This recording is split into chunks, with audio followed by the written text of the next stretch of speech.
আনিক ভাই কি বলে আপনারা শোনেন আর ভিডিওটি শেয়ার করে দেন। না, সে তার কথা একটাই যে তুমি তোমার মাকে যদি আমাদের সাথে নিয়ে খাও তাহলে আমি তোমার সাথে থাকতে পারবো না।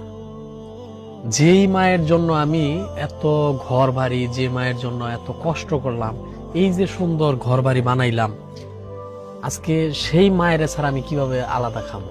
এটা তো আমার পক্ষে কোনোভাবেই সম্ভব না। আর এত শখের বউ আমি হেলিকপ্টার দা বিয়া করে নিয়ে এলাম আমার বাড়িতে।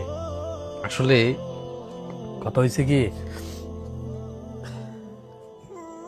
কথা হইলো যে মা বাবার কথার অবাধ্য কোনো সময় হওয়ার লাগে না।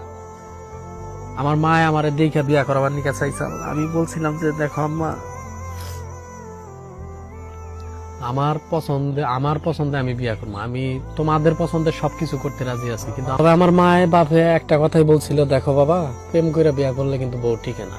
আসলেই আজকে মনে হয় এরকমটাই হইতে যাইতেছে যে আমার মা বাবার কথাটাই মনে হয় সত্য, যে আজকে মা বাবার নিয়ে আমি কেন একসাথে খামো। আমার বউ আসলে বাংলাদেশে এইরকম ঘটনা রহ রহ করতেছে যে মাকে একসাথে নিয়ে খাইলে কেন বউরা জ্বলবো, তাদের কেন সহ্য হইব না, তার পোলায় তার মায়ের কামাই করে খাওয়াবো, এটা কেন সহ্য হবো না? এটা সহ্য হওয়ার না কি আছে? সহ্য না হওয়ার কি আছে? যা তার ছেলে তার মায়ের কামাই করে খাওয়াবো, তার বাপের কামাই করে খাওয়াবো, কেন খাবে না? তার ভাত, আমার বউয়ের ভাত সে পাইলে হয়েছে, কাপড় চোপড় পাইলে হয়েছে, তার সমস্যাটা কোনো?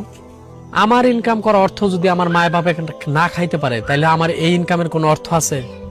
তাইলে কোনো মানেই নাই। এখন বিষয়টা হইলো যে